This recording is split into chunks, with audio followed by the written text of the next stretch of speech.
The smoke curled from the grill, bitter and sharp, mixing with the sound of his laughter. He looked at me over his beer, face red, eyes shining with cruelty he thought was humor. "You're old enough to pay rent or get out." The table erupted. My uncles slapped their knees. My cousins smirked. My mother sipped her wine, silent as ever. I didn't laugh. I never laughed at his jokes, because I was always the punchline. I just stared at him, calm, expressionless. And in that silence, I made my decision. It wasn't always this way. When I was young, I thought his gruffness was love. His harsh words, lessons. His silence, strength. I wanted his approval more than I wanted air. I worked, I studied, I took on shifts after school, and every paycheck I slid across the counter at home. For groceries, I'd say. For the bills. He never thanked me. He never even looked at me. Instead, he drank, he laughed, he told the world that he built this house brick by brick, never mentioning that the electric stayed on because of me, that the mortgage stayed afloat because of me. Year after year, I carried the weight he claimed as his own. Until the barbecue. Until that line. Pay rent or get out. He thought it was a joke, but I don't joke.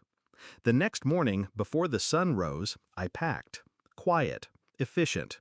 Everything I needed fit into 2 suitcases. At breakfast, I left the keys to the house on the counter. I didn't slam the door, I didn't make a scene. By noon, I was unlocking the front door of my new home. Mine. Paid for in full with the savings he never knew I had. While he mocked, I had been planning. While he drank, I had been building. By evening, I was standing in their living room again, this time not as their dependent child, but as their creditor. He was in his recliner, beer balanced on his belly. The TV hummed. She was at the table, flipping through mail. Bills. Stacked high, unopened, waiting for me. They didn't look up until I spoke. "I moved out today." He chuckled.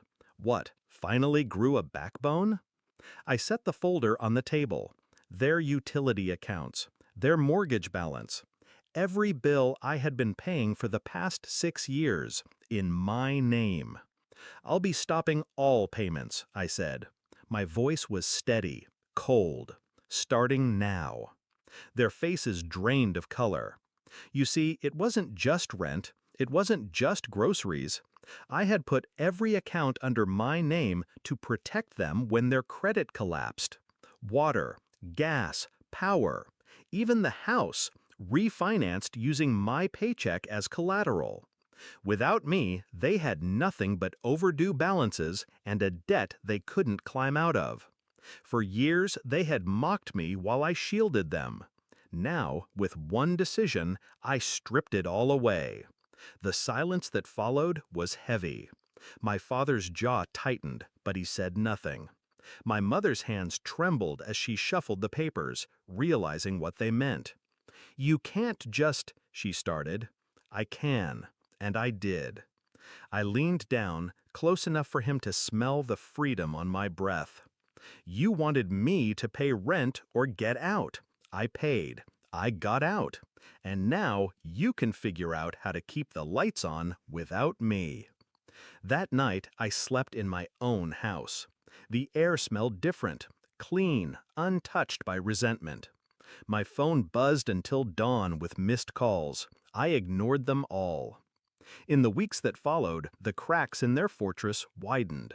The utilities shut off. Late notices piled at their door. Neighbors began to whisper.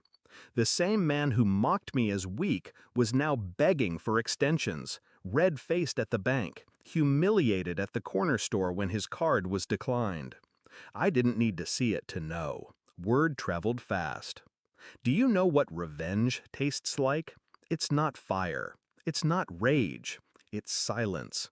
It's the power of walking away, leaving them to choke on the weight they once forced you to carry.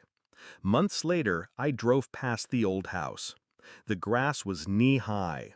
curtains drawn, a foreclosure notice taped to the door.